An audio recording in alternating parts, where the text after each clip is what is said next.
প্রিয় ছাত্রছাত্রী, তোমাদের শুভেচ্ছা জানিয়ে আজকে দশম শ্রেণীর গণিতের অবজেক্টিভের একটি ক্লাস শুরু করছি। এই ক্লাসটি দশম শ্রেণীর পরিমিতির উপর। দশম শ্রেণীর ছাত্রছাত্রীদের জন্য পরিমিতির যে অধ্যায়গুলি নির্ধারিত তা 4টি ভাগে বিভক্ত। প্রথমত আয়তঘনক, দ্বিতীয় চোঙ, তৃতীয় শঙ্কু, চতুর্থ গোলক। আজকে আমি যে অধ্যায়ের প্রশ্নগুলির উত্তর দেওয়ার চেষ্টা করছি সেটি হচ্ছে আয়তঘনক। প্রথম যে প্রশ্নটি হচ্ছে একটি সমঘনী চৌপল আকৃতি বাক্সের ভেতরের আয়তন 440 ঘন সেমি এবং ভিতরের ভূমিতলের ক্ষেত্রফল 88 বর্গ সেমি। বাক্সটির ভিতরের উচ্চতা কত? তাহলে যে সমকোণী চৌপল আকৃতি বাক্সটি দেয়া আছে তার দৈর্ঘ্য, প্রস্থ, উচ্চতাটা পৃথক করে দেয়া না থাকলেও তার আয়তনটি, অর্থাৎ দৈর্ঘ্যটা যদি এ, প্রস্থটাকে বি, উচ্চতাকে যদি এইচ ধরি, তাহলে আয়তনটা হয় এ গুণন বি গুণন এইচ। সেটা দেয়া আছে 440 ঘন সেমি। তেমনি ভূমিতলের ক্ষেত্রফলটা দেয়া আছে এ গুণন বি, অর্থাৎ ভূমির দৈর্ঘ্য হচ্ছে এ, প্রস্থ হচ্ছে বি, তাহলে এ ইন্টু বি কত হচ্ছে 88। সুতরাং আমি লিখতেই পারি এ গুণন বি গুণন এইচ বাই এ গুণন বি সমান সমান 440 বাই 88। 11 দিয়ে কাটলে কত হয়? 8 হয়। আর 11 দিয়ে কাটলে কত? 40। 8 দিয়ে 40কে কাটলে কত হয়? 5। আর এ কাটা গেল, বি কাটা গেল, রয়ে গেল এইচ হচ্ছে 5। অর্থাৎ উচ্চতাটা 5 সেন্টিমিটার। এটা অপশনাল প্রশ্ন। 4টি অপশন দেওয়া আছে এ, বি, সি, ডি। এর মধ্যে বি নাম্বারটা আমি দেখতে পাচ্ছি 5 সেন্টিমিটার। সুতরাং আনসারটা হবে বি নম্বর, অর্থাৎ 5 সেন্টিমিটার।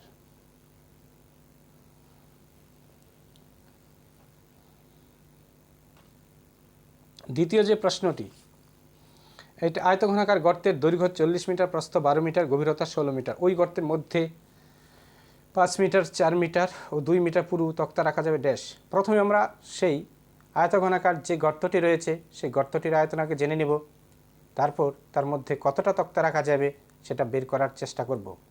প্রথমে দেখতে পাচ্ছি যে গর্তটির কথা বলা হয়েছে তার দৈর্ঘ্য হচ্ছে 40 মিটার, প্রস্থ হচ্ছে 12 মিটার এবং উচ্চতা হচ্ছে 16 মিটার বা গভীরতা 16 মিটার। সুতরাং গর্তের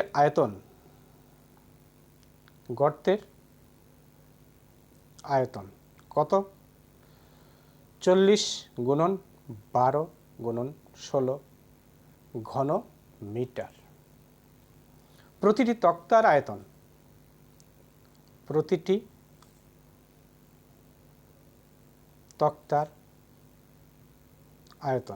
কত বলে দিয়েছে? তক্তার দৈর্ঘ্য হচ্ছে 5 মিটার, প্রস্থ হচ্ছে 4 মিটার, উচ্চতা 2 মিটার, এত ঘন মিটার। সুতরাং তক্তার সংখ্যা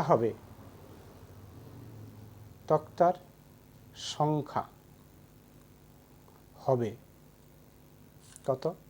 40 গুণন 12 গুণন 16 বাই 5 গুণন 4 গুণন 2, এতটি। 5 দিয়ে 40কে কাটলাম 8 হলো, 4 দিয়ে 8কে কাটলাম 2 হলো, সেই 2 কেটে দিলাম, তাহলে কত থাকছে? 12 গুণন 16। এটা শর্টকাটে গুণ করার একটা পদ্ধতি এখানে পাওয়া গেল। 12কে আমি লিখতেই পারি কত? 14 মাইনাস 2 মানে 12। 14 মাইনাস 2 মানে 12। 16কে কি লিখতে পারি? 14 প্লাস 2। তাহলে আমরা স্কোয়ার বিস্কোয়ার সূত্র অনুসারে 14 স্কোয়ার মাইনাস 2 স্কোয়ার, 14 স্কোয়ার কত হয়? 196, 2 স্কোয়ার কত? 4 হয়, তাহলে 196, অর্থাৎ 4 থেকে 4 বাদ দেবো 192। এই গুণনটুকু মুখে মুখে করাটা খুব সম্ভব। অর্থাৎ এই ক্ষেত্রে আমরা 14 যোগ 2, 14 বিয়োগ 2, 14 স্কোয়ার 196, তার থেকে 2 দুগুণে 4 বাদ যাবে 192। তাহলে আমার এটাও একটা অপশনাল প্রশ্ন ছিল এবং 192 উত্তরটা দেখতে পাচ্ছি বি নম্বরে, তাই এই প্রশ্নের উত্তরটি হচ্ছে বি। পরের প্রশ্নে চলে আসি। পরের প্রশ্নটা কি বলা আছে? পরের প্রশ্নটি হচ্ছে একটি ঘনকের পার্শ্বতলের ক্ষেত্রফল 256 বর্গমিটার, ঘনকটির আয়তন তাহলে একটি ঘনকের পার্শ্বতল, প্রথমে একটা ঘনক দেয়া আছে, সেই ঘনকের কি বলছে পার্শ্বতলের ক্ষেত্রফল। তা ঘনকের বা আয়তঘনকের সমগ্রতল হয় এবং পার্শ্বতল হয়। এই ঘনকের যেহেতু পার্শ্বতল বলা হয়েছে, তাই চারটি তলই যেহেতু বর্গাকার, প্রত্যেকটা তলের ক্ষেত্রফল এ স্কোয়ার, তাই চারটা তলের ক্ষেত্রফল হচ্ছে 4 স্কোয়ার। তার মানটা কত বলে দিয়েছে? 256। সুতরাং শুধু স্কোয়ারটা কত হবে? 256/4। 4 দিয়ে 25কে কাটলে কত? 4 6 24, থাকছে 1 16, 4 4 16। সুতরাং স্কোয়ারকে কত পেলাম? 64। শুধু এ কত হবে? √64। তার এর মান কত হচ্ছে? 8। কোন এককের ছিল? মিটার এককের ছিল। তাহলে আমরা বাহুর দৈর্ঘ্যটা আমি 8 পেয়ে গেলাম। কি চাইছে? ঘনকটির আয়তন। তাহলে ঘনকের আয়তন সমান কি হবে? বাহুর কিউব অর্থাৎ এ কিউব। বাহুর দৈর্ঘ্য কত? 8, 8-এর কিউব। 8-এর কিউব কত হয়? 512। এককটা কি হবে? ঘন মিটার। এটাও optional. 512 option A B C D, অর্থাৎ ডি নাম্বারে আমরা দেখতে পাচ্ছি 512 লেখা আছে। তাই এই প্রশ্নের উত্তরটি নাম্বার ডি।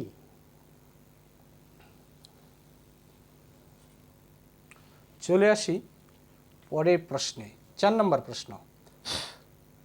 কি বলা আছে? দুটি ঘনকের আয়তনের অনুপাত 1:27। ঘনক দুটির সমগ্রতলের ক্ষেত্রফলের অনুপাত কত?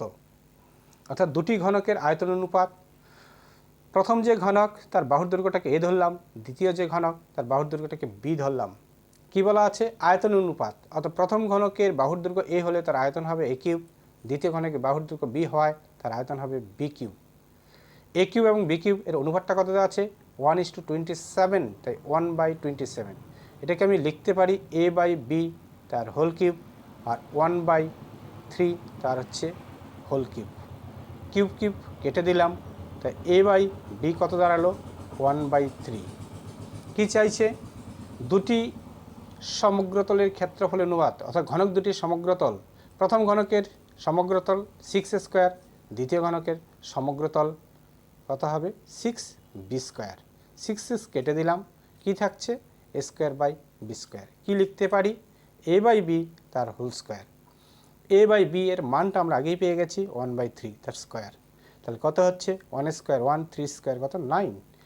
রেশিওতে প্রকাশ করলে 1:9। এটাও অপশনাল। এখানে এ বি সি ডি চারটে অপশান দেওয়া আছে। সি নাম্বারে আমি দেখতে পাচ্ছি 1:9। তাহলে অ্যান্সারটা হচ্ছে সি। 4 নম্বর কোশ্চেন, 4 নম্বর শেষ হলো, 5 নম্বর কোশ্চেন হবে এখন। 5 নম্বর কোশ্চেনে কি বলা আছে? একটি ঘনকের সমগ্রতলের ক্ষেত্রফল এস বর্গ একক এবং একটি কর্ণের দৈর্ঘ্য ডি একক, এস এবং ডি এর মধ্যে সম্পর্ক। তাহলে প্রথমত আমার একটা ঘনক এখানে বলা আছে, সেই ঘনকটি আমরা প্রথমে এঁকে নেই।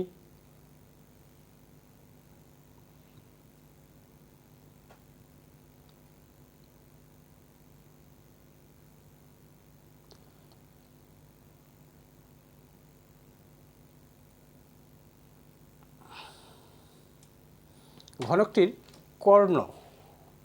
কর্ণ কি হয়? এই পয়েন্ট থেকে এই পয়েন্ট পর্যন্ত এটাকে আমি কর্ণ বলতে পারি, যা লাল বর্ণের অঙ্কন করলাম। এই কর্ণের দৈর্ঘ্যটা আমাকে বলে দিছে কত? ডি। আর বাহুগুলির দৈর্ঘ্য কত করে বলে দিয়েছে? আমি ধরে নিলাম এ। কিন্তু সমগ্রতলের ক্ষেত্রফলটা দেয়া আছে এস। সমগ্রতল বলতে 6 স্কোয়ার, সেটাকে আমরা এস লিখতে পারি প্রশ্নানুসারে। আর কর্ণটাকে আমি লিখতে পারি ডিটা a√3। সুতরাং ডিটাকে যে আমি স্কোয়ার করি, তাহলে a√3 এটাকেও স্কোয়ার করতে পারবো। সুতরাং ডি স্কোয়ার এ স্কোয়ার √3 কত? 3। এখানে উভয় দিকে আমি 2 দিয়ে 2 গুণন করে দেই, তা ডি স্কোয়ার ইন্টু 2 আর এ স্কোয়ার ইন্টু 3 ইন্টু 2। তাহলে কী দাঁড়ালো? 2d স্কোয়ার সমান 6 এ স্কোয়ার। কিন্তু প্রথম যে শর্তটা ছিল 6 স্কোয়ার সমান এস, তাই 6 স্কোয়ারের জায়গায় আমি নিশ্চয়ই বসাতে পারি এস। তাহলে শুধু ডি স্কোয়ারটা কত হবে? S by 2। সুতরাং ডি স্কোয়ারের মান কি পাওয়া গেল? S by 2। এটাও অপশনাল। তাহলে এইখানে অর্থাৎ ডি নাম্বার যে অপশানটা রয়েছে, ডি নাম্বার, সেই ডি নাম্বার অপশানের মধ্যে আমরা দেখতে পাচ্ছি ডি স্কোয়ারের মান সমান সমান এস বাই 2 বলা আছে। সুতরাং এটার অ্যান্সারটা হচ্ছে ডি। যে প্রশ্নগুলি আমরা দেখলাম তার দ্বিতীয় স্টেজে যে প্রশ্নগুলি দেওয়া আছে, মাত্র 2টি প্রশ্ন, অ্যান্সারটা করতে বলছে। প্রশ্নগুলি সত্য না মিথ্যা। প্রথম প্রশ্ন যেটা দেওয়া আছে, একটি ঘনকের প্রতিটি ধারের দৈর্ঘ্য দ্বিগুণ হলে ঘনকটির আয়তন প্রথম ঘনকের 4 গুণ হবে। কি বলছে? একটি ঘনকের প্রতিটি ধারের দৈর্ঘ্য দ্বিগুণ হলে ঘনকের আয়তন প্রথম ঘনকের 4 গুণ হবে। অর্থাৎ প্রথমে আমি একটা ঘনক আঁকলাম, সেই ঘনকটা বাহুর দৈর্ঘ্য ধরে নিলাম এ, সুতরাং তার আয়তনটা কি হবে? এ কিউব। বাহুর দৈর্ঘ্য যেহেতু এ, তাহলে এর আয়তনটা এ কিউব। কিন্তু এখন যে ঘনকটা আঁকতে বলেছে সেটা এর তুলনায় দ্বিগুণ বড়। অর্থাৎ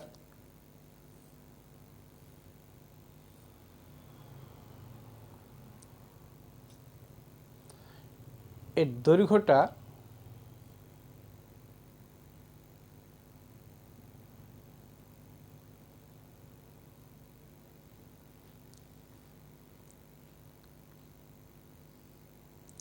তাহলে দৈর্ঘ্য, প্রস্থ, উচ্চতা সবই দ্বিগুণ করা হয়েছে। তাহলে দৈর্ঘ্যটা 2a, প্রস্থটাও 2a, উচ্চতাটাও 2a।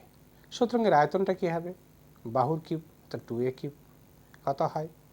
8a cube. আগের আয়তনটা কত ছিল? a cube. তাহলে 8a কিউবটা a কিউবের তুলনায় কত গুণ বড় হলো? 8 গুণ বড় হলো।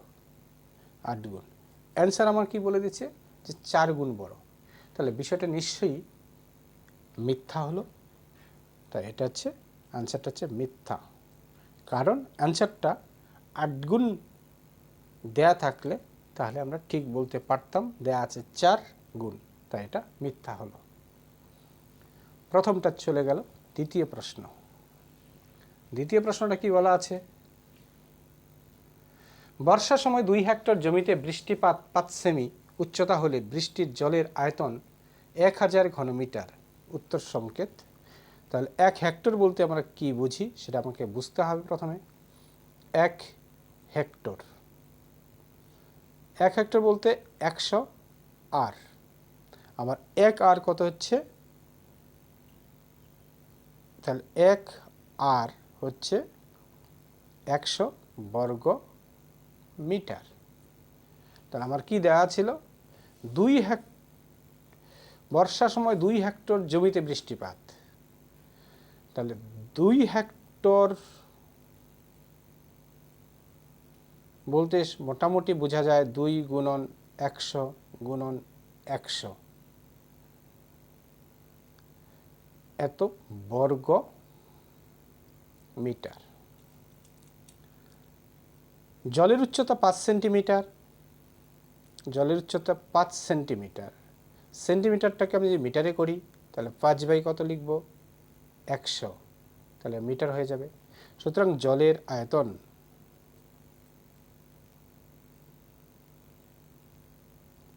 কত হবে?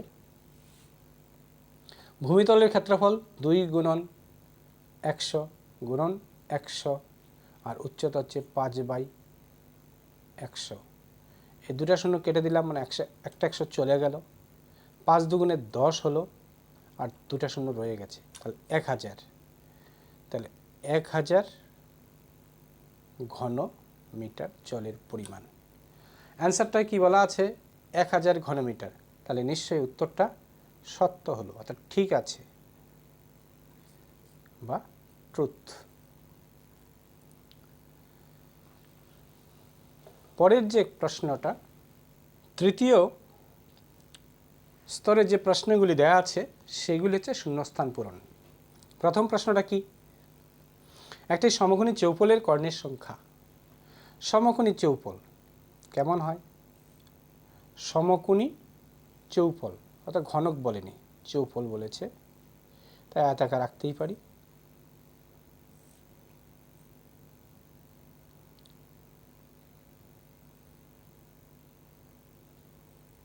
তো এটার কর্ণ কত হবে, এটা আমাদের প্রশ্ন।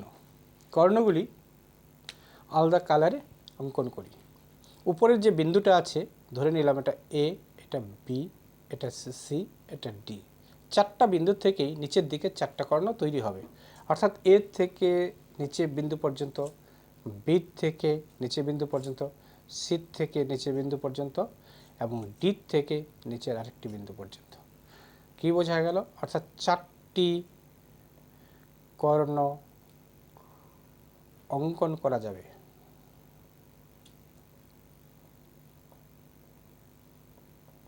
উত্তরটা কি হলো? চারটি। প্রথম প্রশ্নের উত্তর। দ্বিতীয় যে প্রশ্নটা আছে সেটা কি?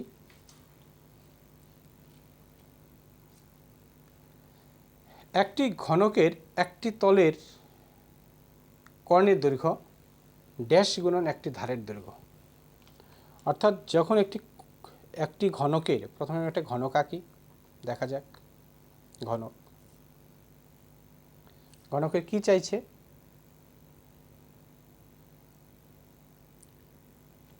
যে কোনো একটা তলের কথা বলা হয়েছে। আমি নিচের তলটাকেই ধরলাম, এই নিচের তলটা। এই তলের ক্ষেত্রে কি চাইছে? কর্ণের দৈর্ঘ্য। তো এই কর্ণের দৈর্ঘ্য কোথায়, কর্ণটা কোথায় অঙ্কন করব? এই বিন্দু থেকে, এই বিন্দুটার নাম এ, এটা বি, এটা সি এবং এটা ডি। তাহলে এসিটাকে আমি একটা কর্ণ বলতে পারি, কিংবা বিডিটাকেও একটা কর্ণ বলতে পারি। উভয়ের দৈর্ঘ্য কি সমান হবে? ঠিক আছে, কত হবে? এটা আমরা ক্লাস 9-এ বর্গক্ষেত্রের কর্ণের দৈর্ঘ্য শিখেছি। সেখানে আমরা দেখছি কি, বাহুর দৈর্ঘ্য গুণন √2। তার এই ক্ষেত্রে যেহেতু ভূমিটা বর্গাকার, তাই তার কর্ণের দৈর্ঘ্য কত হবে? √2 গুণন একটি ধারের দৈর্ঘ্য। একটি ধারের দৈর্ঘ্য। আমার এখানে √2 জায়গায় শূন্যস্থান দেয়া আছে, তাই শূন্যস্থানে কি বসবে? √2।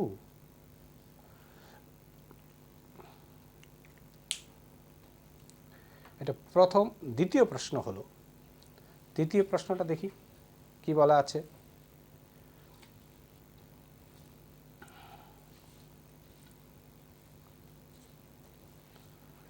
সমকোণী চৌপলের দৈর্ঘ্য, প্রস্থ, উচ্চতা সমান হলে সেই ঘনবস্তুর বিশেষ নাম। সমকোণী চৌপলের দৈর্ঘ্য, প্রস্থ, উচ্চতা সমান হলে সেই ঘন, অর্থাৎ যদি কোনো সমকোণী চৌপলের দৈর্ঘ্য, প্রস্থ, উচ্চতা সমান হয়ে যায়, তাহলে সেটি নিশ্চয়ই কি হবে? ঘনক হবে। তাহলে নতুন আর কি নাম হবে? ঘনক। ছবিটা তো ঠিক তাই দেখা যাচ্ছে, এটা ঘনক।